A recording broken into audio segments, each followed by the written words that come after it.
Shmuel, 1 Samuel chapter 13. But first we have to go back to refresh our memories from before Passover when we had done chapter 10. At the time, because it links into chapter 13 and more chapter 14, both.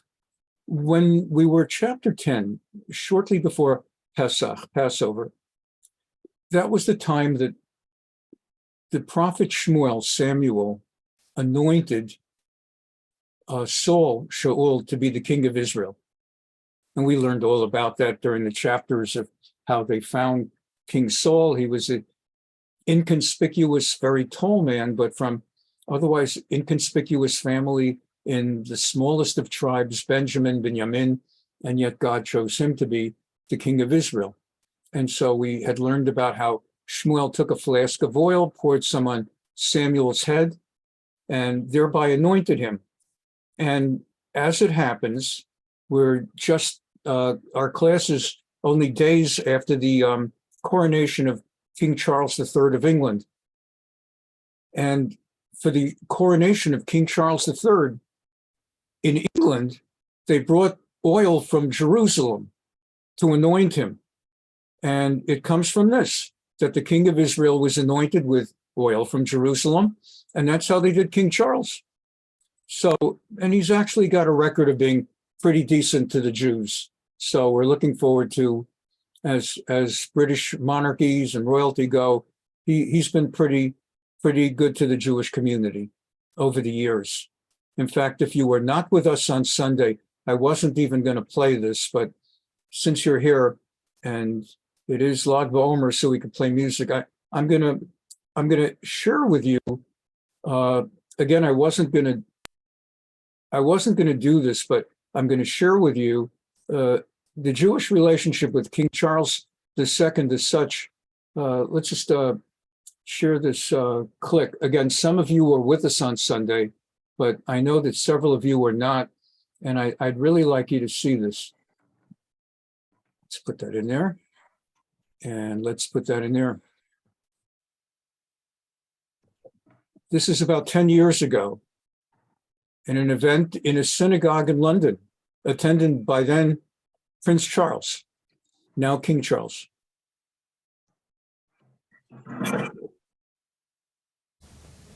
Another innovation tonight, the national anthem. The printed order of service includes a translation of God Save the Queen into Hebrew, which I'm told was done for a service marking the Queen's coronation.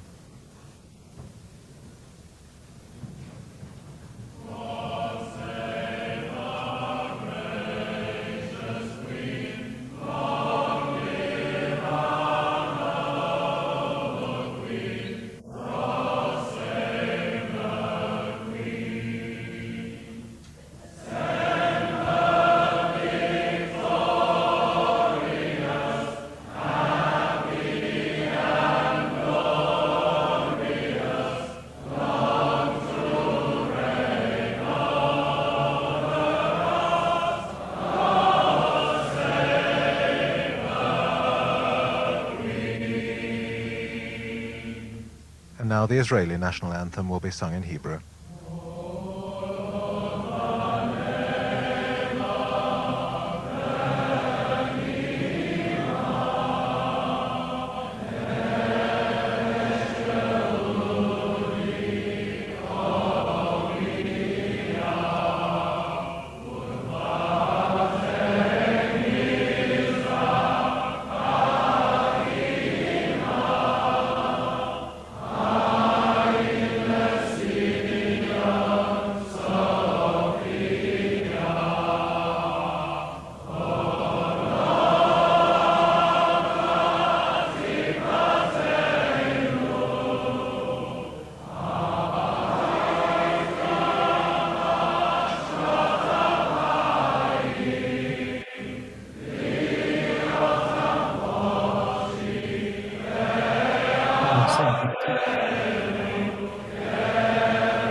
And then this next piece was just filmed about a week ago in honor of the coronation, and I'll tie this in with today's class.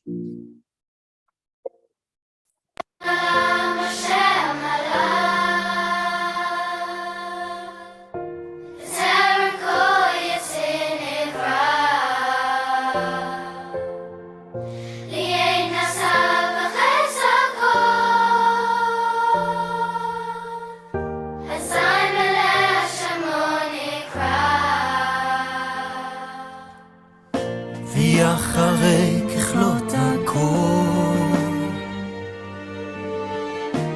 לבדו ימלוך נורא והוא היה והוא הווה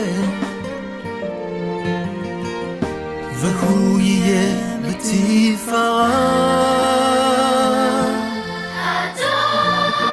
Good night, brothers.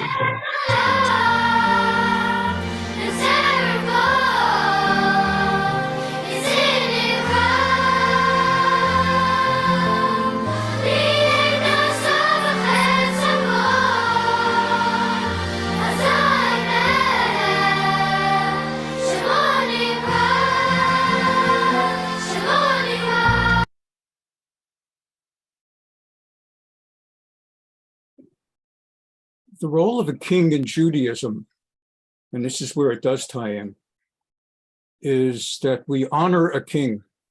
If we live in a country that has a king, even though it's a non-Jewish country and everything like that, we honor the king. You saw Chief Rabbi of Israel, I believe that was, so I'll have to double check, singing God Save the Queen in the time that Elizabeth was alive and the queen. And now you saw how they took like 100 kids in Jewish day schools and put on those little T-shirts, Coronation of King Charles III, and they actually composed a new melody to Adon Olam, major Jewish prayer in honor of King Charles III, which should be in honor of King of the Universe. But Charles III, he was being coronated. So he was coronated with oil from Jerusalem. And it is important to understand that the king of Israel, and we've learned this already many, many weeks ago when I learned Rambam with you, the Hilchot Malachim, the laws of kings, has enormous authority, enormous power, and is given enormous and has to bear himself with enormous dignity. We mentioned, for example, he has to be clean shaven not shaven, but he has to be every single day. He has to have a haircut. The little itsy bitsy new growth of his hair every day. He has to be perfectly haircut, be perfect in every single way. His appearance has to always be excellent. He could never be seen in casual clothing. The king is a royal figure in Judaism in a very special way. The Jews never had a king before Saul, so he's doing everything for the first time. And he's going to make some, in this tonight's class, some big mistakes. And it's never been done before. And so we go back now to Shmuel Aleph, 1 Samuel. I refresh your memory to chapter 10, and then we jump ahead to 13. On the day that he was coronated, not coronated, but anointed, right? King Charles became king really right after his mom died, but he only got coronated this weekend, which was many months later. Because like a wedding, you get an engagement, then you need like 9 months to plan the smorgasbord and get the flowers and the and the caterer and everything. Samuel took a flask of oil and poured some on Shaul's head, kissed him and said, "The Lord hereby anoints you ruler. Ki mashachacha Hashem al nachalato l'nagid." And he then tells him the following. This is we forgot about it by now, but he tells him, "You're now the king. The public doesn't know it yet. It's going to be like King Charles III, where he becomes king immediately, but he doesn't actually get coronated for many months later. You likewise now are anointed king of Israel, but you haven't been coronated yet. That's going to have to wait for a public event. And when that happens, so here's what's going to happen. First, Shmuel, you'll remember, told him, You're going to go back to your father. You're going to meet people who are going to tell you the donkey was found and your father's not looking for donkeys anymore. He's worried about you. And you remember we learned all of that. So we're going to pass that. But then here's what we want to remind ourselves. And then later on, V'yoradata lefonai hagilgal. Later on, for the coronation, we're going to regather in Gilgal. V'hinei anochi ored elecha, leha'alot olot, lizboch zivchei shlamim. I'm going to come down to Gilgal, or up. I'm going to come to Gilgal to join you. You'll get there first. And together we're going to offer sacrifices to God. We're going to offer shlamim, peace sacrifices, shivat yamim, tochal ad bo'i lecha. I want you to wait 7 days for me to get there. So you're going to Gilgal. You're going to wait 7 days. I will get there and we will offer sacrifices together. V'hodati lecha et asher ta'aseh. And at that moment, after the sacrifices, we'll tell you what to do next. Then he went on his way. And we continued and we were learning about chapters 11 and 12. And okay. And there was that terrible king of Nachash, the Ammonite king, who had told the people of Yavesh Gilad that he was going to kill all of them, and they said, please don't kill us. And he said, if you all agree to let me have my men pluck out one of your eyes, if I can blind all of you, then I won't kill you. And then they didn't know what to do because they couldn't fight him, and he was going to, they didn't know what to do. When King Saul came to the rescue, there were those who doubted whether Saul really was great and worthy of being king, coming from such a minor tribe and such a minor family within the tribe. And so they doubted, but then Saul led them in victory against that terrible man, Nachash, the Ammonite. And then people felt, okay, he's the real thing. We believe in him. He's the king of Israel. And now we start coming to the retirement of Samuel. We learned that. And I'm refreshing our memories from all that we had studied before we took about a 3-week break because of Pesach. And then Prophet Shmuel, Samuel, retired publicly. He challenged everyone in the big, massive assemblage. Is there anyone who has any claims against me? Does anyone feel I ever stole a donkey from them or anything of value? And the whole nation said, no, you never took anything from us. You're an honest man. You're extraordinary. And he says, this is your statement. It's said in public in the presence of God Almighty. I invoke this as your testimony to God. Let my legacy be that I was honest. I never stole a penny from anybody, a shekel, a grush. And I've been honest with you and I never took anything and I only acted on your best behalf. Essentially, the people rejected his leadership and now wanted a king. And they said, but please don't abandon us. And he said, I'll always be with you as long as I live. And that brings us to chapter 13, which is where we were last week when we ran into the sound system. Ben Shana Shaul b'malcho. So now King Saul is about 1 year into his reign, or 2. He had been there, Ushtei Shonim Malacha Yisrael, and he reigned a total of 2 years, it says. It's interesting. There's a debate among the rabbis. Does that mean that he was now in his he had just finished reigning the 2nd year and now was beginning a 3rd year? Does it mean his grand total of reigning was 2 years? Okay. But here's the thing. The Jews were still living under the threat and terror of the Philistines. We had had 2 or 3 battles in which the Jews defeated the Philistines under King Saul, Shmuel, but the Philistines still were dominant. You will remember the Philistines had taken under the Kohen Eli and his sons Hophni and Pinchas. They had taken the Ark of the Covenant of God, and they held it. Except God Almighty Himself intervened first when they put the covenant of the Ark of the Covenant in the temple of their god Dagon. The next morning, they found that the statue had toppled, and then they straightened out the statue. And the next day, they found not only had the statue again toppled over, even though no one had set foot in the temple, but the head of the statue and its arms had broken off. And they decided, we've got to get this Ark of the Covenant back to the Jews. And you'll remember that while they held it, they were smitten with plagues, with hemorrhoids. You'll remember all of that. And they finally returned it to the Jews. So there now were sections of Israel where the Jews were successful against the Philistines, but the Philistines primarily continued to dominate the area until chapters 13 and 14. Let's see what happened. So where we begin now, the Philistines still are primarily dominant. And Shaul had 3,000 men. Remember what prophet Samuel, Shmuel Hanavi had warned them? If you have a king, he will recruit and draft your sons to be in his army. He will take your daughters to be his handmaidens, and he will take your sons to work his fields, and he will take some of your fields. He had 3,000 men in his army.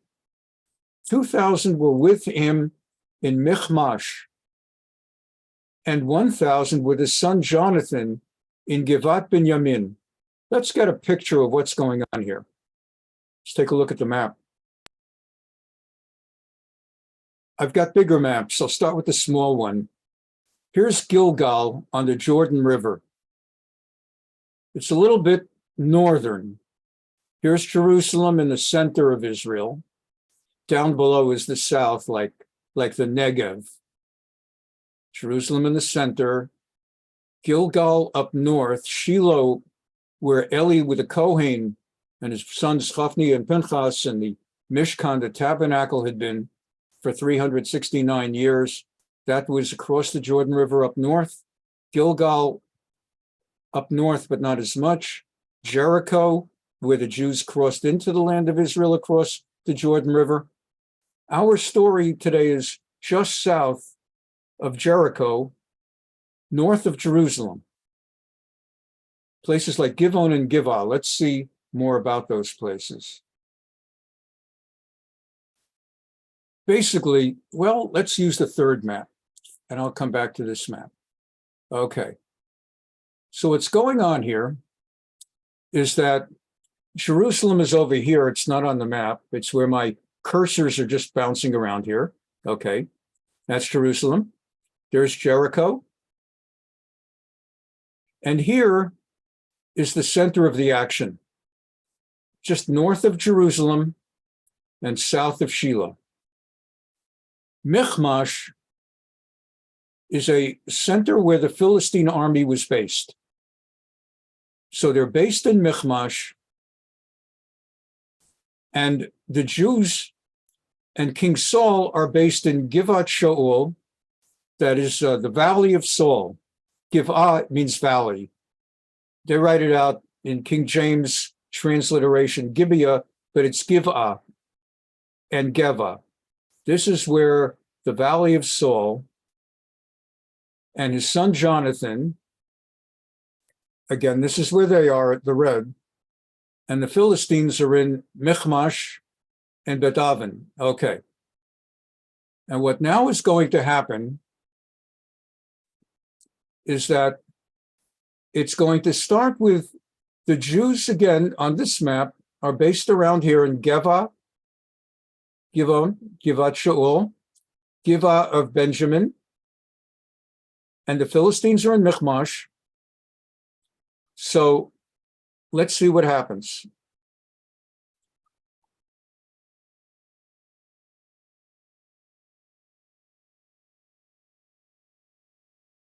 Saul has 2,000 men. Jonathan has 1,000 men. And Jonathan assassinates the governor, the Philistine governor in Giv'ah, in the part where the Jews are.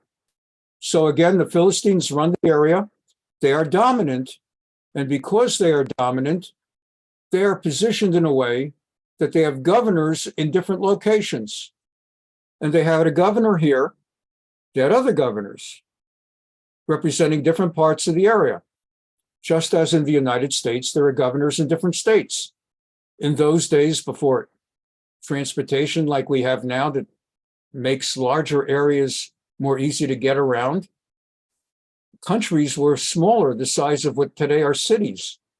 And cities would have governors within the cities because it was a while to get places by wagon. So the governor in Giv'ah, Jonathan assassinates the governor of Giv'ah. Again, the main Philistine army is not that far away in Michmash. Okay. So Jonathan assassinates the governor. And the Philistines heard about it. Shaul, his father, learns that his son assassinated the governor and realizes we're going to have a war on our hands just as well because we've been dealing with some horrible stuff with the Philistines, right? When all of Israel heard that Shaul had struck down the Philistine governor, it was actually Jonathan, Israel, and that Israel now had incurred the wrath of the Philistines, V'gam nivash Yisrael b'plishtim, the Philistines having had their governor assassinated, were going to come and massacre us. Jews were terrified. They were sure we have no way we could defeat them. They're going to massacre us. But the people cried out to Saul, who was in Gilgal, and the Plishtim ne'esfu lilachem Yisrael 30,000 rechev, v6,000 parashim, v'am kachol asher al sfat hayam l'rov. The Philistines now gathered to massacre not just a small group, but the Jews throughout Israel. So they gathered 30,000 chariots, 6,000 horsemen, and troops as numerous as the sands of the sea. And they were going to come via Alu via Chanuba Mechmash. And they built their entire army. They camped in the place I showed you in that map, Michmash, so they could be within striking range of Giv'ah, where Jonathan and Saul were. V'ish Yisrael ra'u kitzarlo ki nigasa am. And the Jews were terrified. As the word and the image got out of what was being gathered against them, they actually went into hiding. They did not prepare to fight back. Saul was all alone. The masses of the Jews basically fled and hid. They hid in caves, among thorns, among rocks and tunnels and cisterns. They even fled across the country to get to the other side of the Jordan River. Let's take a look at the map again to get the appreciation of what's going on here. As the Philistines gathered their 30,000 chariots and the 6,000 foot soldiers and the horse soldiers and all these men, as many as the sea, the Jews start to not only hide wherever they can hide, but they start to flee across the Jordan River. A whole bunch of them start trying to just get out of here. They're going to kill us. We have to get out of here. It's going to be the end of a Jewish presence. They're terrified. Now, Shaul, meantime, is now in Gilgal. But the people, some of them rallied to him and others weren't even there anymore. Because what was he doing in Gilgal? He had been commanded by Samuel to wait for him in Gilgal. So where is Gilgal again? Gilgal is over here. So the battle is going to be taking place in Michmash, over here, not far from Ai, north of Giv'ah. He, meantime, is in Gilgal, the center place, and he's waiting for Samuel, who said, wait for me 7 days. And as he's waiting, the people are abandoning and deserting. Vayochel Shivat Yamim, Lamoed Asher Shmuel. He waits 7 days according to the way Samuel told him to wait. V'lo bo Shmuel al Gilgal, but Samuel doesn't show up at the Gilgal. And meantime, the people are scattering. His army of 3,000 is breaking apart. People are hiding behind rocks and tunnels and cisterns and thorns and they're fleeing off to Jordan. And he starts getting afraid. I mean, I have to go to war. Well, I still have my army. Well, what's left of it? And I will not go to war before I offer sacrifices to God. But what did Samuel tell him? Samuel had told him, you are to go to Gilgal ahead of me, and I will come down to present burnt offerings and sacrifices of well-being. Wait 7 days until I come to you and instruct you what you are to do next. But he can't wait. He's terrified. They're fleeing. And therefore, Vayomer Shaul hagishu elai, ha'ola v'hashlamim vaya'al ha'ola. Saul says, we can't wait any longer for Samuel, for the prophet. Bring me the meat and the offering, that the animals that we're going to offer. And he presented the burnt offering. And he just finished presenting the burnt offering when Shmuel arrived, still within the 7 days, before the end of the 7th day. Vayetze Shaul lekrato levarcho, and Samuel and King Saul comes out, seeing the prophet showing up. He's just offered the sacrifices, and he comes to greet him warmly. You know, we waited as long as we could. We offered the sacrifices, and it's great to see you. Vayomer Shmuel me'asita. But Shmuel is not in the mood to be greeted.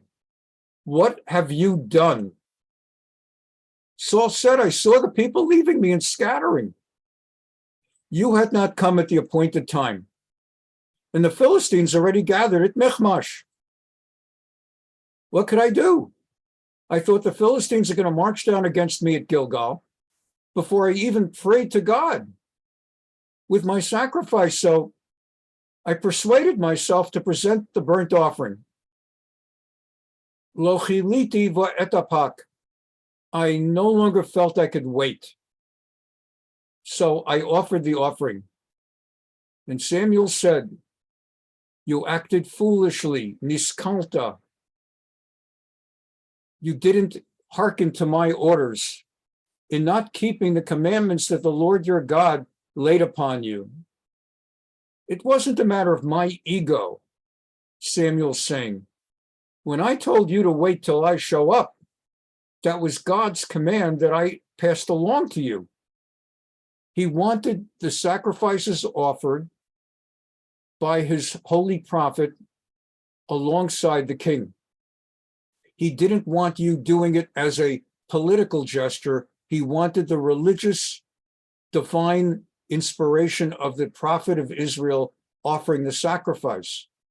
Niskalta, you acted foolishly. Lo shamarta et mitzvah Hashem Elokecha shetzivcha. Because God,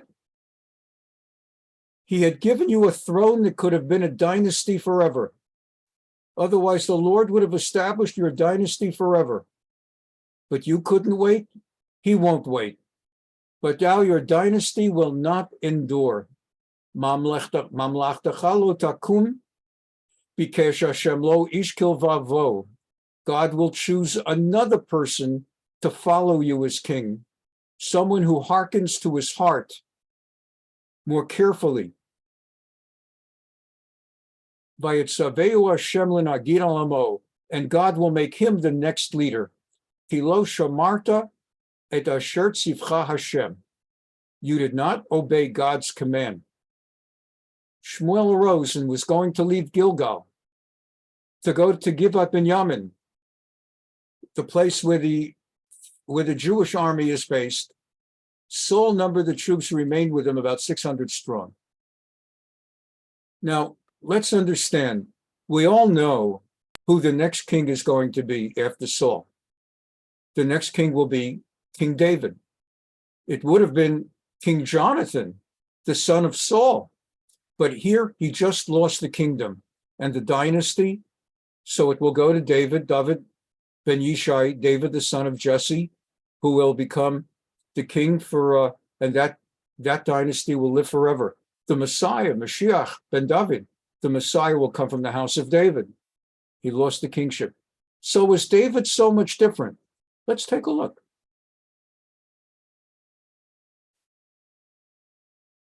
In the book of 2 Samuel, chapter 5, I'll come right back. Let me just, in Shmuel Bet, Perek Chamesh, Perek Hey, 2 Samuel chapter 5, King David is now about to go to war. Okay? It's now time for David to go to war. At this time, he was 30 years old when he began to reign, and he reigned for 40 years, first in Hebron. And as he's gathering the army and he's gathering everybody, in his fortress, Metzudat David, in his stronghold, the city of David, perhaps if you've been in Israel, perhaps you've been on a tour of the area of Jerusalem known as the city of David. As he rose up, it was time for him to go to war. The Philistines, always Philistines, had heard that King Saul was dead. The Philistines killed him. We will learn that in 1 Samuel, towards the end of the book. This is 2 Samuel chapter 5, Shmuel Bet, Parakeh. And the Philistines, having killed King Saul, now having heard that a new king has been coronated, King David, they rose up to kill David, not to seek David. They rose up to kill David. Vayishma David vayered ad Amitzudah. And when David heard that the Philistines are warring against him, he went to his fortress, his stronghold, Metzudat David, and the Philistines came, and they spread themselves throughout the area. And here's how David did it differently from Saul. As much as there was an urgency to fight immediately, David first went to the Kohen.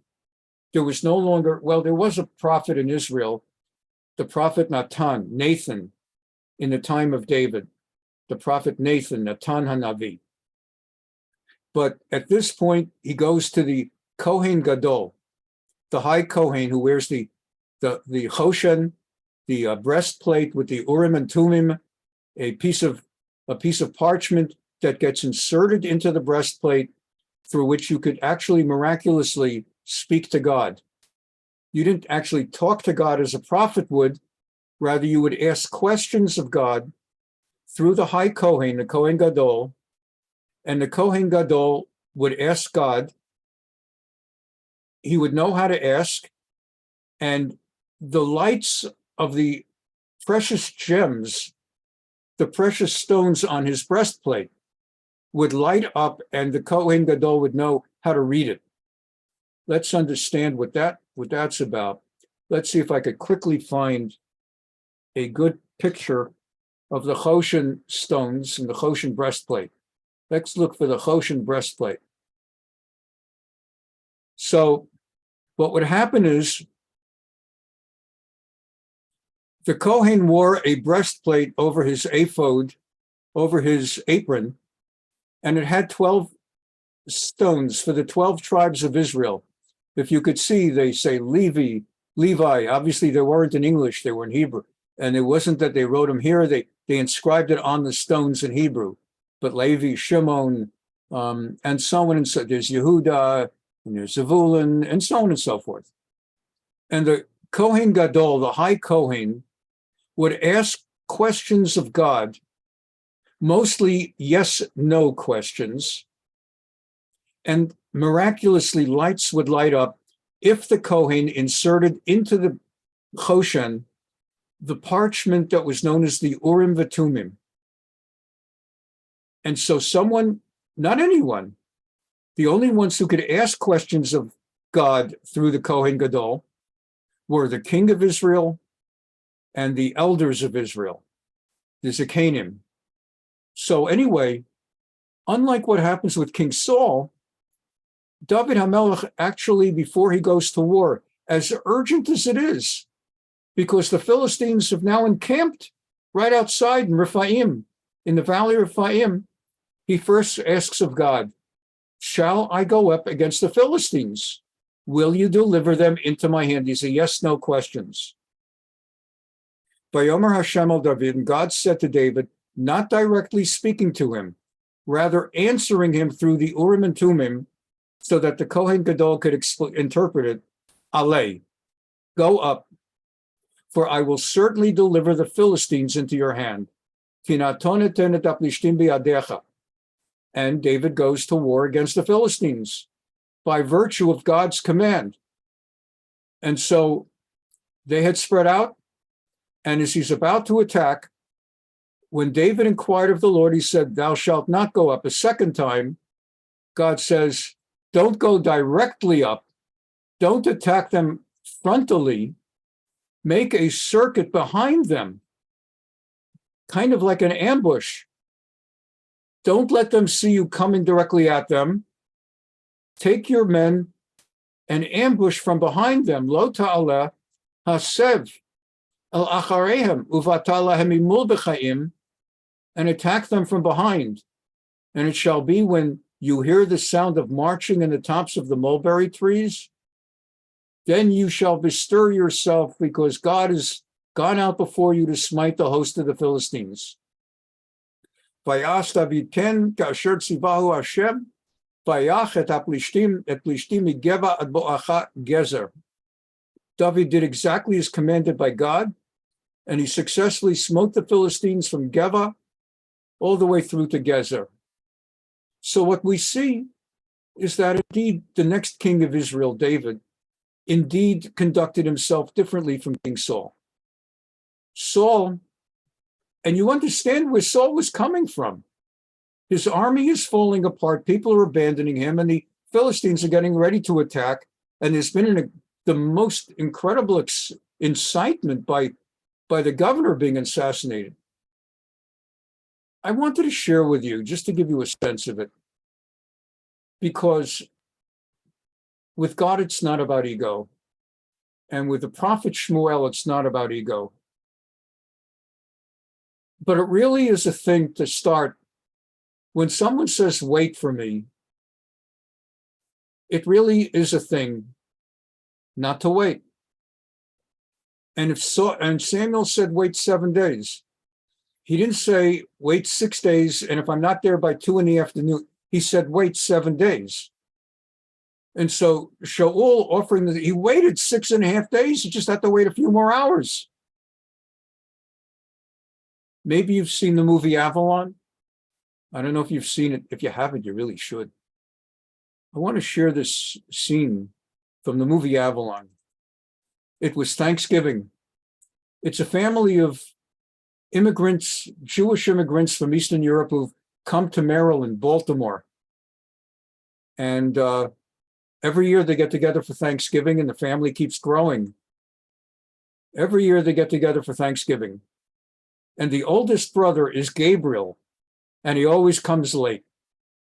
Year after year after year, they all sit around waiting to cut the turkey. And Gabriel, he's always an hour late. And this was the year. Everybody says thank you. It's a holiday. It's a holiday. Yeah, we never have turkey the rest of the year, but now we have to eat it. It's a funny holiday, if you ask me. It makes no sense. Going to eat? In a minute. Gabriel should be here any minute. Yeah, that man will be late for his own funeral. Dad, what do we eat? I'm hungry. No. We should wait for Gabriel. We should wait for Gabriel. Every year we have to go through the same thing. We can't cut the turkey because of Gabriel. Hungry. Jules! Cut the turkey! The mold this time.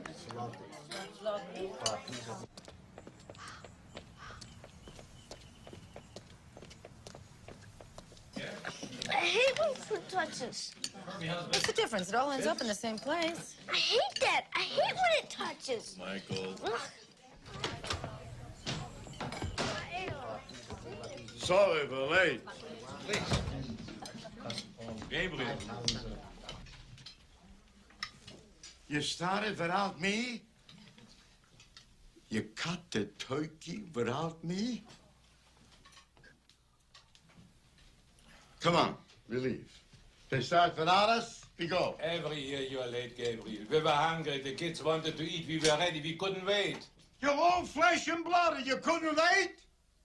You cut the turkey? That's it. That's the last time we come for Thanksgiving. Gabriel, come here for God's... Gabriel! Gabriel! Come back! Such a lunatic. It's ridiculous. It's the same thing every year, you know. We wait for him, and he shows up late, and then we cut the turkey. You cut the turkey. It took us hours to get here. You live miles from nowhere. It's too far, for God's sake. Too far for relatives. Get new relatives. Get relatives that live near you and who you wait for. Gabriel, for God's sake, let's not make an issue out You know of what the it turkey. is? That's what happens when you get to be wealthy. You got a wealthy son, so you don't even wait for your brother to come before you cut the turkey. The hell with you! To hell with me? Yeah. Jules making a good living has nothing to do with when we cut the turkey. Nothing. When we lived in Avalon, nobody ate. You wait for everybody before you eat, much less cut the turkey without a brother. You move out here to the suburbs, and you think it doesn't matter anymore? The young ones are hungry. They carry on. They make a commotion. What do you want to do? Stand on ceremony with the family? There's always young ones. There's always young ones that are hungry and carry on as they want to eat. They got to wait till every relative is there before the turkey's cut. I said enough.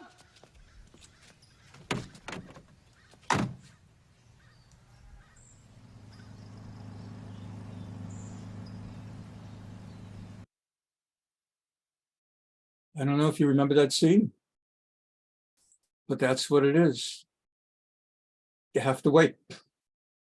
And if you have to wait for Gabriel, so you wait for Shmuel Hanavi, wait for God. Now with Shmuel Hanavi, it wasn't about ego. With God, it wasn't about ego. But the king of Israel does not offer sacrifice to God on the eve of battle against the Philistines without the prophet. So God is not going to punish the entire nation. It's not that they're going to be defeated by the Philistines because of this. But Saul's not the right guy, God seems to feel. He's not the right person for the kingship. And you see David, so we jumped ahead and we saw when David goes to war against the Philistines, before he cuts the turkey, he goes to the Kohen Gadol and he asks the high Kohen for God's authorization, should I go forward? So we continue. Shaul Yonatan beno, v'ha'am hanimtza imam, yoshvim begeva binyamin u'plishtim chanu b'michmash. So we know the Philistines are in Michmash, and the Jews are in Geva, are in the Benjamin Valley. And the Philistines send out 3 columns to attack. They're going in 3 different directions. They're going to encircle the Jews, and they're going to come in all the different directions. Now, meantime, it's even worse for the Jews. Since we were living under Philistine rule, in order to help prevent Jews from ever rising up successfully in battle, they made it illegal for Jews to have blacksmiths. A blacksmith is needed. You don't think about it nowadays, but in order to buy the weapons of those days, swords, spears, you need a blacksmith. I mean, nowadays, you buy it on Amazon. But in those days, you needed to go to a blacksmith. If you make it illegal to have blacksmiths among the Jews, they won't have swords and spears. They won't be able to rise up. Of course, it's a time before guns and rifles and everything. It would be spears and swords. So no smith was found in all the land of Israel. For the Philistines were afraid that the Hebrews would make swords and spears. Whenever a Jew needed a blacksmith, I don't know, for horseshoes, maybe to sharpen kitchen knives, they had to go to Philistine territory to a blacksmith among the Philistines. They had plows to work the fields. All the Israelites had to go down to the Philistines to have their plows and other axes and other kinds of metal sharpened.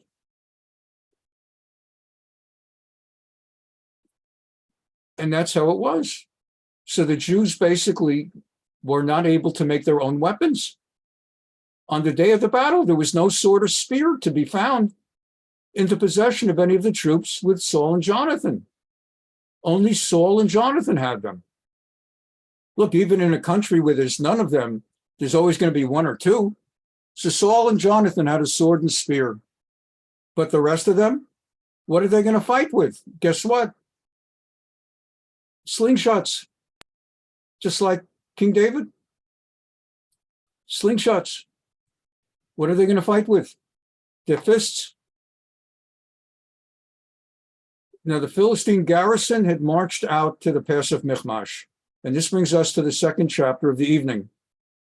Again, since we've been talking a bit, let's just very quickly take a quick glance at that battlefield. Was it this one? Let's see. Which one did I have it in? Nope.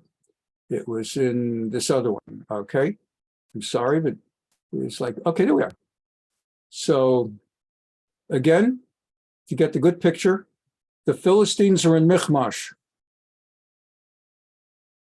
The Jews are in Givat Saul, Givat Benyamin. And we're going to read about two craggy, rocky, kind of like little mountains or hills. One is called Senna, and one is called Bozez.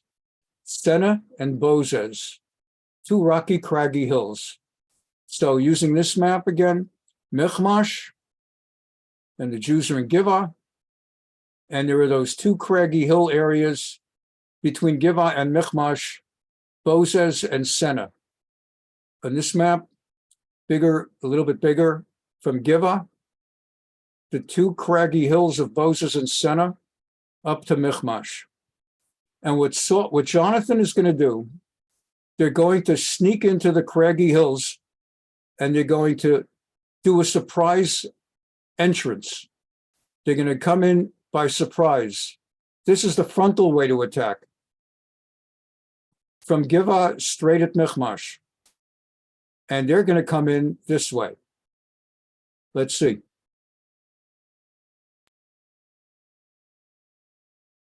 Vayehi hayom, on that day, Vayomer Yonatan ben Shaul el Hanar nosei chelav lecha v'nabra el matzaf lishtim. And so Jonathan had one guy who was with him who carried his weapons. That was a job. You carried the spear, the shield of your officer, of your master.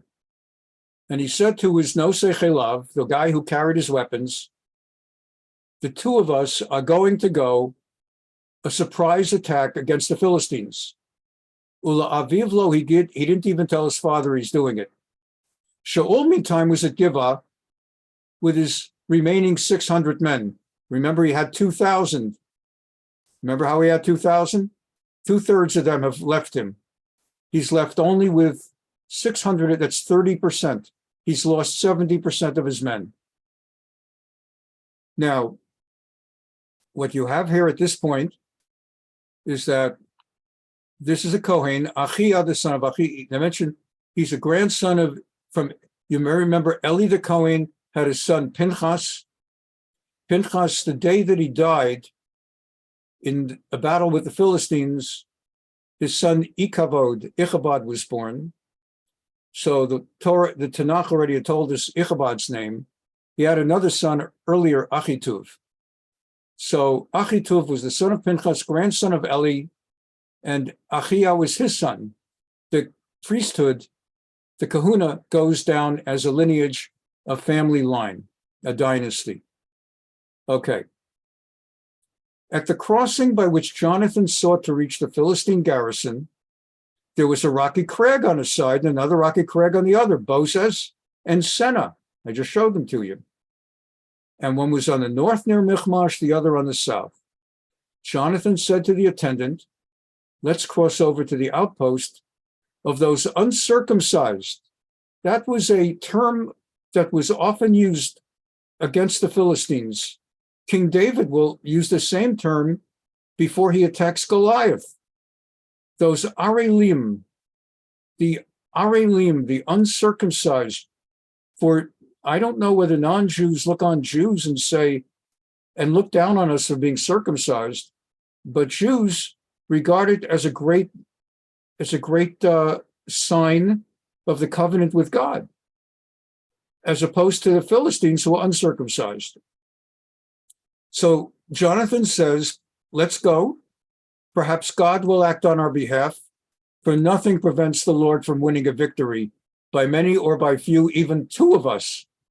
If God blesses us, we'll take them by surprise, maybe the middle of the night. Let's see what happens. And the arms bearer says, do whatever you want. You go first. I'm with you. Whatever you decide. So Jonathan says, let's go and let them see us. And we're going to ask God for a sign based on what words he puts in their mouths. If they say to us, wait, hey, we see you, you two Israelites. Wait, we're coming for you. Then we stay where we are. But if they say, come up to us and we'll show you a thing or two, then we go up. If they say, come up to us, that's God's, he put the words in their mouths telling us, go up to them and attack them. I'm delivering them into your hands. That's our sign. So they both exposed themselves to the Philistines. They stood there, and instead of hiding, they stood openly exposed.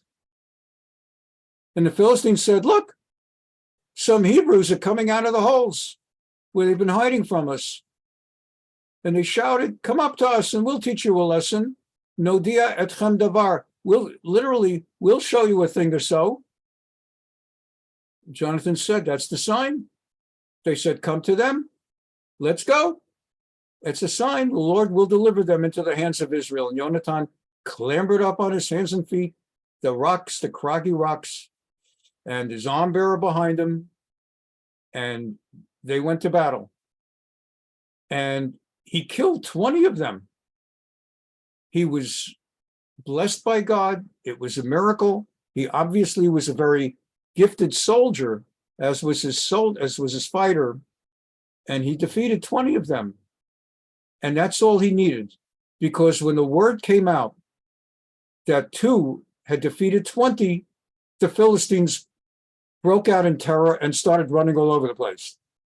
Terror broke out. Terror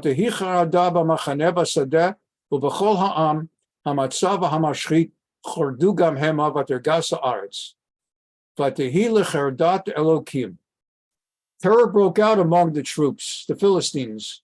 The very earth quaked. They were smitten by a terror from God.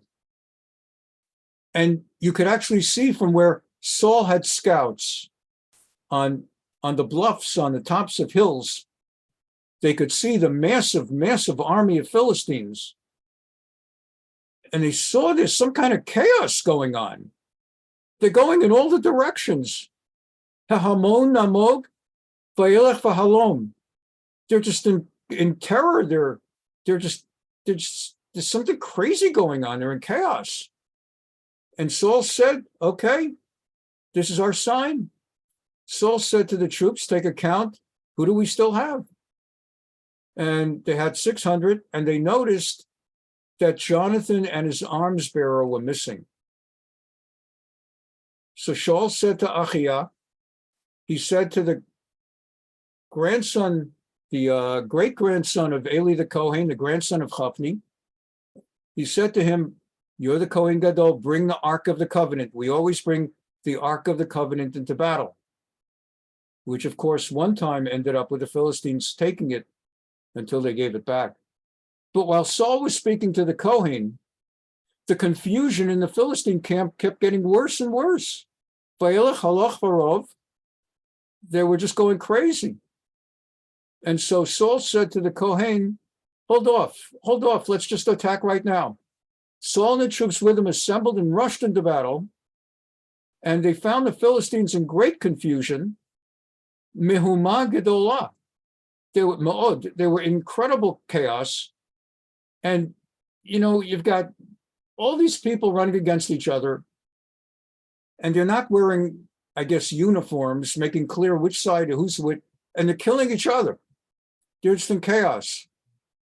And the Hebrews who had previously sided with the Philistines, who come up with them in the army and roundabout, they also, what happened was you had Jews that had been held by the Philistines subjugated.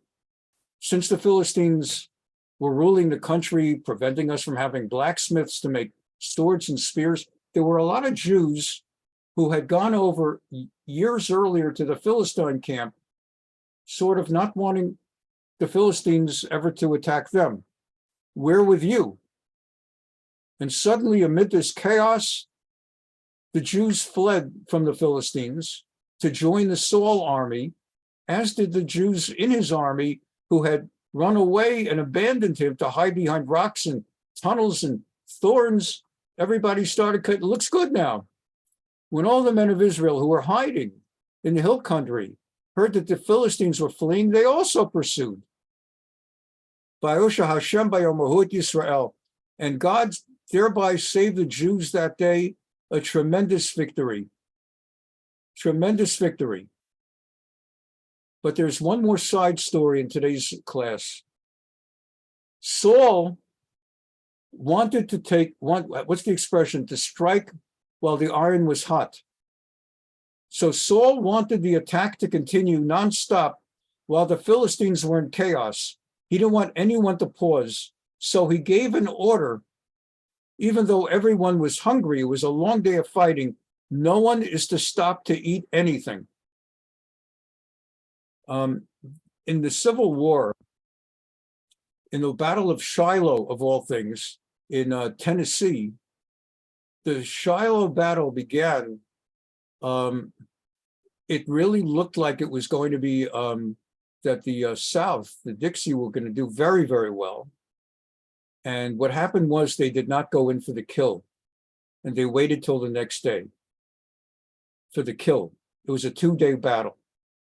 And overnight, while they were getting strong and eating and getting ready for the kill tomorrow, Northern troops, supplemental troops, came in under other generals, and it turned it into more of a standoff. So that's the kind of psychology King Saul, not that he's thinking of the American Civil War 3,000 years later, but he's feeling right now they're in chaos. And if we stop to eat and we catch our breath, they will also, and they'll regroup, and they'll realize they still outnumber us like 10-1. And so he said, no one may eat. Saul laid an oath on the troops. Arur ha'ish asher yochal lechem ad ha'erev. Cursed is the man who eats any food before night, and before I finish taking revenge on my enemies. And therefore, lo ta'am kol ha'am lechem. No one ate a thing. But there's one thing. The battle is raging through a forest, and where there's a forest, there's honey. You know that. Even if you're not rangers, you know that from Yogi Bear. We all grew up with Yogi Bear.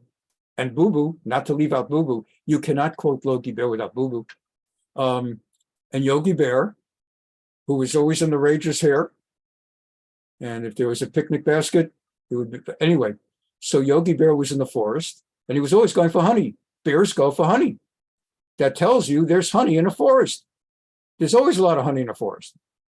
And so the people are running, and they're starving, but the king killed them if, God forbid, they stop to eat even honey. Everybody came to a stack of beehives where some honey had spilled. Vayhi up in Esadeh. Vayavoha amel ayar b'nei helech davash. Ve'ein masig yado el piv ki areha amel shvua. No one put his hand to his mouth to touch any of that honey because they feared Saul and the vow. The thing is, Jonathan had not heard the vow. Yonatan lo shama behashpia aviv et ha'am. Vayishlach ha'ketzeh mateh asher biyado ve'itpoloto bi'arat hadvash. Jonathan, not having heard the vow, having been separate with his bearer of arms, so he's got like a walking stick, or like a king's staff, and he dips it into the honey in the ground, and he tastes some honey. And then someone said, your father warned us. Cursed is the man who eats anything today. And that's why the troops are so faint. Vaya'af ha'am. They're starving. And Yonatan said, my father, I got to tell you, my father's wrong. He's brought trouble on the soldiers. See for yourselves. I just had a little honey. My eyes lit up. It's like I was about to pass out, like I'm a new man. As soon as I tasted that honey. If only the troops had eaten today of the spoil captured from the enemy, the defeat of the Philistines would have been greater. Anyway, they struck down by Yakuba Yomahu, ba Plishtim, mi mechmash ayalona, by Afa Amaod. They wiped out the Philistines. They struck them down from Michmash, and they were starving, famished. The troops pounced on the spoil. They took the sheep and the cows and the calves, all of which are kosher animals. You'll notice they did not go for pigs. Let's say they did not go for pigs. They went for the sheep and the cows and the calves. They slaughtered them on the ground, and the troops ate with the blood. And what that means, the rabbis talk about it. You're not allowed to eat blood. We just learned that 2 weeks ago in the weekly Torah portion, chapter 17 of Leviticus, Perek Yud Zayin of Sefer Vayikra. We just learned in Parshat Acharimot, you're not allowed to eat blood. And that's the reason that when an animal is killed, we soak in salt its meat. Nowadays, my grandmother, our grandmothers and great-grandmothers used to make a whole thing in the kitchen, soaking the meat. They'd buy the meat from the butcher, they'd soak it, the required amount of time. Then they would put like diamond crystal koshering salt that you ever see in the supermarket. There's table salt and there's rock salt that the cities use to in the cold cities to melt the ice on the roads. And in between very fine table salt that you have on your table for seasoning and rock salt to melt the ice, there's koshering salt. That's medium size. That is not so big that it rolls off the meat. It adheres to the meat if the meat is adequately soaked. So the moisture, the water holds it. And while it's sitting on the meat for the required amount of time, it creates a kind of a heat that expels the blood that remains inside the meat. And that's why we soak and salt the meat for thousands of years, 3,000 years. Jewish mothers and grandmothers have been soaking and salting meat until America. America 1980s, America, everything is convenient. If it's not convenient, it's, America. It's America's great contribution to Orthodox Judaism. It's sort of Americans. If the 3,000 years decided, why do we soak and salt meat? Why don't we pay someone else to do it? Right? Like everything else. Let's just Instacart. Let's pay someone else to go shopping. Let's just pay someone else to do Uber. Let's pay someone else to drive. And that's why now when you buy your meat at a kosher butcher, it's already soaked and salted. That's the American way. What happened was 2 or 3 butchers got the idea. They would advertise, if you buy your meat from us, you won't have to soak and salt it at home. You could soak and salt. We do it for you. A little bit of a surcharge, but it's worth it. And soon everybody was buying from that butcher. So everybody started. That's how it happens. The next thing you knew, every kosher butcher in America now soaks and salts the meat. So when it says they ate by the blood, it doesn't mean they ate blood. Jews are not allowed to eat blood. But what it means is they had soaked and salted. They had gotten the blood out of the meat. And then what happened was the blood was still on the ground. And they were so famished, they were eating right near blood, which we don't do culturally. It's not that you're not allowed to eat near blood. You're not allowed to eat blood. It's not that you're not allowed to eat near blood, except the blood of a deer or chicken. That has to, or fowl, that has to be covered. It's another story. So anyway, to wrap it up for tonight, we'll continue next week because we're a little bit past our closing time. Simply, Vayagidu l'Shaul more, they reported back to Saul, people are sinning against you because they're eating.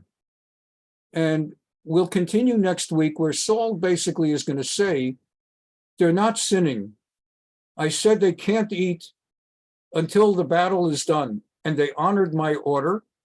And they're not literally eating blood. And then they told him, yeah, but your son, he did eat. And basically, according to the vow you put on everybody, he has to be executed. You said a curse, meaning capital punishment, the death penalty, on anyone who eats before the battle is over.